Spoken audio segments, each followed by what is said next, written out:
आज हम stock market के कुछ प्रिंसिपल्स के बारे में बात करेंगे। स्टॉक मार्केट के अंदर बच्चे मैंने देखा बहुत ज़्यादा पैसे लगाने को तैयार हो जाते हैं। देखिए मेरा जो फॉर्मूला है आराम से 1.5-2 लाख की इनकम लेकर आइए पर मंथ, उसको यूज़ कीजिए। 6-7 लाख में 10 करोड़ की आप अपनी नेटवर्थ बनाइए। राइट, नेटवर्थ बनाइए। इंडिया, पाकिस्तान, चंडीगढ़ या साउथ एशिया में रहते हो आप तो आप बनाइए एंड आपकी वो इनकम तो है ही 1.5-2 लाख की। फिर आपका जो रॉयल लाइफस्टाइल होगा उसका आपको अंदाज़ा नहीं है, जो आपकी इज्जत होगी सोसाइटी में उसका आपको अंदाज़ा नहीं है। मैं उस स्टेज तक लाने की बात करता हूँ। मेरा जो CSF फॉर्मूला उसके लिए है। अगर आप अमेरिका में बैठे हो तो 600-700 के की आप एक रनिंग इनकम बनाइए और उसको यूज़ करके 6-7 साल में आप अपना $9-10 मिलियन का पोर्टफोलियो बनाइए and that's what the whole thing is all about. Right, this is what the whole thing is. तो जब बंदे स्टॉक मार्केट में लगाते हैं पैसे, बहुत अच्छा आइडिया है स्टॉक मार्केट लगाने, मतलब stock market is great line, मतलब कोई बुरी लाइन नहीं है, लेकिन मेरे प्रिंसिपल्स को समझना बहुत ज़रूरी है, उसके हिसाब से लगाइए। पहला, स्टॉक मार्केट एक एक्टिव सोर्स ऑफ इनकम है, पैसिव सोर्स ऑफ इनकम नहीं है। बहुत सारे लोग इसको ना पैसिव सोर्स ऑफ इनकम समझते हैं। उनको ये नहीं समझ में आता कि जिन स्क्रिप्ट को उनको आपको स्टडी करना पड़ता है, उनकी हिस्ट्री देखनी पड़ती है, उनको समझना पड़ता है, उनका ट्रेंड देखना पड़ता है, डेली उसको देखना पड़ता है। आप अपनी जॉब के साथ थोड़ा बहुत कर सकते हो, but you can not really do a great job. In my opinion it's a very very active source of income. मैं इसकी सब चीज़ों को तोड़ करके आपको बता दूंगा कि अगर आपने स्टॉक मार्केट में पैसे बनाने तो आपको कैसे करना काम। पहला, ये एक्टिव सोर्स ऑफ इनकम है, पैसिव सोर्स ऑफ इनकम नहीं है।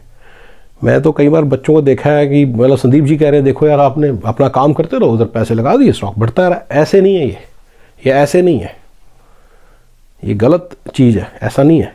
ये active source of income, you have to really spend time and energy to understand कि वो क्या हो रहा है स्टॉक मार्केट के, उस शेयर को स्टडी करना पड़ता है, उसका सारा कुछ स्टडी करके आप डिसीजन लेते हो। तो you can not really treat it as a passive source of income. Second, इसको एक सर्टेन स्केल पे करना बहुत ज़रूरी है। आपने इतना टाइम लगाया है, आप इसको एक स्केल पे नहीं करोगे तो आपको रिटर्न नहीं मिलेगी। और अगर आप इसको स्केल पे नहीं, छोटे स्केल पे करोगे, टाइम नहीं लगाओगे, तो लॉटरी की तरह ट्रीट कर रहे हो आप। लॉटरी के अंदर मेंटेलिटी सुबह होती है ना, सुबह लॉटरी ली 100 रुपये की, शाम को 90 रुपये की आई या 110 रुपये की, डजेंट मैटर, आपने फाड़ के फेंक दी, आपको क्या फ़र्क पड़ता है? 100 रुपये का नुकसान हो गया। तो जो छोटे मनी जो आप नोट करना, आपके काफ़ी सारे फ्रेंड्स बहुत छोटे मनी से खेल रहे होंगे। मैं आपको इसका बेसिक रिडल बता देता हूँ। एक बार मेरे जान पहचान में बंदा है जिनकी इनकम 2 लाख रुपये महीना है। उन्होंने स्टॉक मार्केट में पैसे लगाए किसी स्टॉक में और वो 3 गुना हो गया, 3 गुना। So obviously he must have made a lot of money, but actually में पता क्या हुआ था, कितने पैसे बनाए थे उन्होंने? 10,000 रुपये, क्योंकि उन्होंने लगाए थे 5,000 रुपये, तो 15,000 हो गए। 5 के 15 हो गए, 5 के 0 रह गए, डजेंट मैटर। टिपिकली लोग लॉटरी के हिसाब से खेलते हैं कि यार थोड़ा बहुत पैसा लगा दिया, शाम को गया चला गया तो इट्स ओके। लोग अपनी डिस्पेंसेबल मनी से खेलते हैं, जबकि ये अपने एक एप्रिशिएबल मनी से खेलना होता है। प्रॉपर स्टॉक्स के अंदर जो काम करने की बात हो रही है, मैं सुपर लो की बात नहीं कर रहा हूँ, मेरा अलग पॉइंट है, इसके अंदर बात कर रहा हूँ। मैथ्स में भी BSc की बात नहीं कर रहा हूँ, वो अलग किस्म की इनकम है, वो अलग है, वो 6-7% देती है आपको, वो उसकी अलग फिलॉसफी है। FD अलग फिलॉसफी है, वो FD के साथ compete करती है S&P, वो इसके साथ नहीं compete कर रही। ये स्टॉक के अंदर प्रॉपर इनकम कमाने वाली बात हो रही है। अभी आप 2 लाख 2.5 लाख रुपया महीना स्टॉक से कैसे कमाओ, उसके अंदर आपको सर्टेन स्केल पे काम करना पड़ेगा।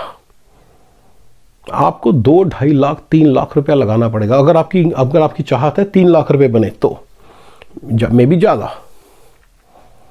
ज़्यादा आपको 30-40 लाख से ऊपर 10 महीने की इनकम लगानी चाहिए बेसिकली मेरे हिसाब से। सो दैट जब क्योंकि आप लेवरेजिंग करते हो थोड़ी बहुत, एक्सपोजर आपको 10 महीने की इनकम जितना देना चाहिए। बेसिकली आपको एक्सपोजर 10 महीने की इनकम देना चाहिए। लेवरेजिंग जब आप करते हो उसके ध्यान से कीजिए। कई बार 1/4 अलाउड होता है, सॉरी 1/4 तक लेवरेजिंग, 3/4 लेवरेजिंग अलाउड होती है, यानी कि आपको 100 रुपये का शेयर आपको 25 रुपये दे के मिल जाता है। तो be careful how you use that, वो बाद में बात करते हैं। बट बेसिकली बड़े तौर पे आपको इतने साइज पे काम करना है कि जो उसके रिटर्न्स है ना, वो आपकी कम से कम 1 महीने की इनकम के बराबर हो। ये बहुत ज़रूरी बात है। जब आपके वो कुछ एप्रिशिएबल इनकम नहीं होगी तो आपको कुछ फ़ायदा नहीं होगा। मैं आपको बता रहा हूँ, मेरे साथ हुआ है। वो रात को बैठ के बॉम्बे स्टॉक एक्सचेंज के अंदर किसी स्क्रिप्ट का प्राइस देखना भी मेरे को भारी पड़ने लग गया था। I started realise it's just too much work for me and I quit. मेरे लिए बहुत ज़्यादा काम था, क्योंकि सर्टेन साइज़ पे लगानी पड़ेगी। मैं 2011 की बात कर रहा हूँ, आप 2021 चल रहा है, तो एक सर्टेन साइज़ पे लगानी पड़ेगी आपको। एक सर्टेन साइज़ पे लगाओगे जो उसके रिटर्न्स होंगे, they will be similar to what you make, then you will be able to spend time and that will be worth your time. Okay, ठीक है ना। यानी कि जो आपका टारगेट है इस वक्त 2 लाख रुपए महीना है, तो उसके हिसाब से आपको मतलब पैसे लगाने पड़ेंगे, which is to the tune of 20 lakhs। तो आप उतने पैसे का खेलेंगे तो आपको मज़ा आएगा, नहीं तो आपको कोई फ़ायदा नहीं होगा। यही है ना। तीसरा, म्यूचुअल फंड से दूर रहना चाहिए। म्यूचुअल फंड सुनने में बहुत अच्छा लगता है। मैंने इनफैक्ट संदीप महेश्वरी का वीडियो देखा, वो बोल रहे हैं कि अरे वो लगाते रहेंगे, आप अपना आराम से पैसे बनाते रहो। That's not how mutual funds work. भाई म्यूचुअल फंड्स ऐसे काम नहीं करते, याद रखिएगा इस बात को। म्यूचुअल फंड्स ऐसे काम नहीं करते। उन्होंने कहा कि यार देखो, अगर आप इन्वेस्ट करोगे, आप किसी दोस्त से पूछोगे ना, वो ज़्यादा बड़ा एक्सपर्ट है या ये बड़ा एक्सपर्ट है जो म्यूचुअल फंड का मैनेजर है, या बड़ा एक्सपर्ट तो यही है, नो डाउट अबाउट दिस। इस बात को मैं मानता हूँ संदीप जी। मुझे एक बात बताइए, वो उसकी एक्सपर्टीज वो आपको पैसा बनाने के लिए यूज़ करेगा, वो अपना पैसा बनाने के लिए यूज़ करेगा ना। आपको समझ आ रही है मेरी बात? आपकी कोई एक्सपर्टीज है, वो आप अपने पैसे बनाने के लिए यूज़ करोगे, दूसरों का पैसे बनाने के लिए थोड़ी करोगे। तो ये बात समझिए कि कोई किसी को कमा के नहीं देता। याद रखिए, म्यूचुअल फंड्स जो काम करते हैं रूले की गेम की तरह करते हैं, जिसके अंदर आपने एक एक रुपया 38 नंबर है सामने, और मैंने रूले वाली के बारे में बताया ना, गेम के बारे में, और आपने 36 पे पैसे लगाए हुए एक एक करके। आप जीतो 35 पे लगाए, एक एक रुपया करके जीतोगे, अचानक एक दिन 35 हार जाओगे। That's how mutual funds work.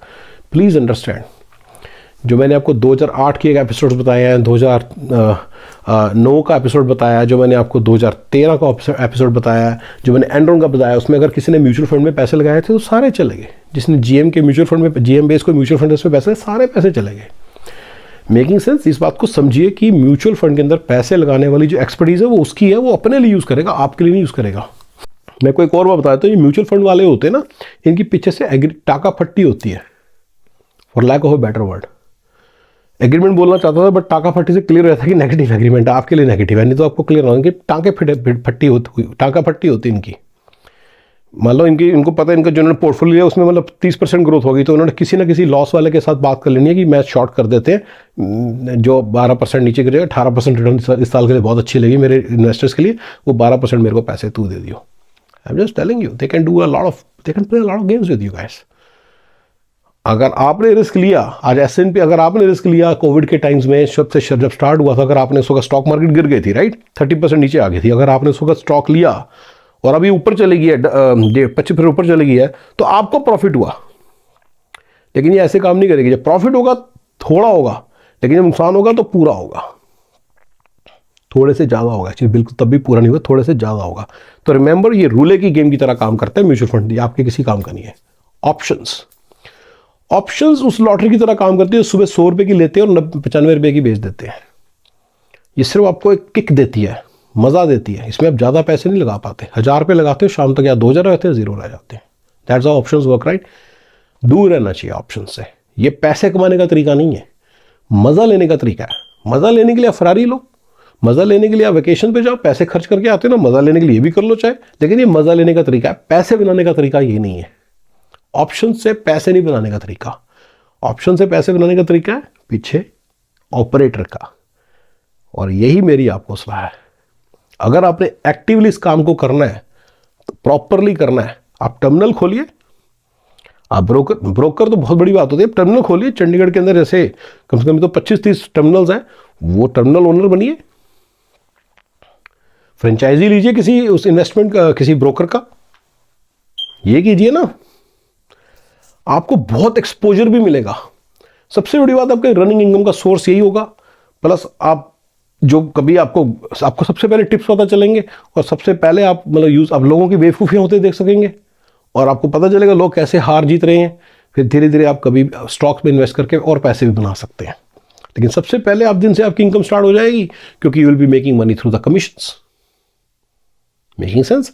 This may be a very good strategy for excelling in stocks.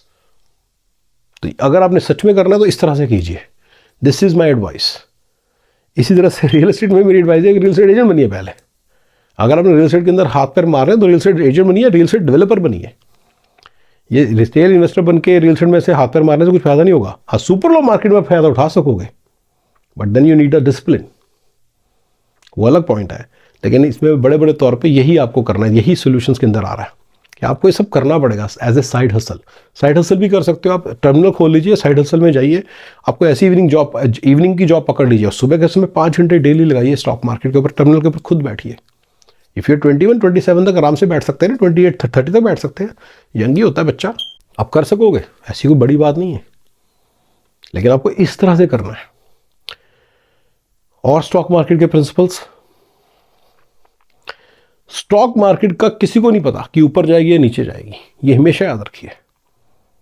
ये ना बहुत लोग आएंगे, यार मेरे को पता ये शेयर ऊपर जाएगा पक्का, कुछ नहीं कह सकते, कभी किसी की बातों में मत आइए। बी सरप्राइज्ड जब मार्केट नीचे जाएगी, सब कुछ नीचे चला जाएगा, लोग डराने के लिए आ जाएंगे, जब ऊपर जाएगी लोग आपको उठाने के लिए आ जाएंगे, जबकि अब तो नीचे गिरने की ज़्यादा चांस है, जब नीचे तो ऊपर जाने की चांस है। तो इसलिए लोगों में अपना दिमाग लगाइए, अपना दिमाग ओपन रखिए। एक और टिप है स्टॉक मार्केट का, class B class C share से दूर ही रहिए, क्लास सी शेयर से दूर ही रहिए। उनकी टोटल कैपिटल ही 10 करोड़, आपने आधा करोड़ डाल दिया, उनको तो दिख गया, अरे आधा करोड़ तो जेब में डाल के निकल पड़े वो तो। अरे आपको ये कैसे, मैं तो शेयर लिया, अरे भैया उनके इंस्ट्रूमेंट्स बने हुए पीछे पीछे से, वो कैसे उस पैसे को सिफन ऑफ करना उनको आता है। तो इसलिए आप जरा थोड़ा सा ध्यान से चलिए, क्लास बी और क्लास सी शेयर से दूर ही रहिए, वो सिफन ऑफ करने के लिए ही बने हुए। शेयर चढ़ाते रहे, पैसे डालते रहे, आपने डाले और ऊपर चढ़ के उन्होंने अपने शेयर बेच दिए, वो निकल लिए, आपका तो गया ना पैसे। तो ऐसे करके तो वो, और दूसरा ये कि वो भी कर सकते हैं, शॉर्ट भी कर सकते हैं, बहुत कुछ है। तो इसलिए आपने इस बात का ख्याल रखना कि क्लास बी और क्लास सी शेयर से दूरी रहो। मेरे हिसाब से तो क्लास बी और क्लास सी शेयर से दूर रहना ही बेस्ट है। ऑलराइट गाइस, मैंने आपको स्टॉक मार्केट के कुछ प्रिंसिपल्स बताए हैं, उन पे अमल कीजिए। अगर आपने स्टॉक्स के अंदर स्टॉक इन्वेस्टिंग को अपना तरीका बनाना है of your way of livelihood, no problem about it, but please keep these things in mind. Thank you.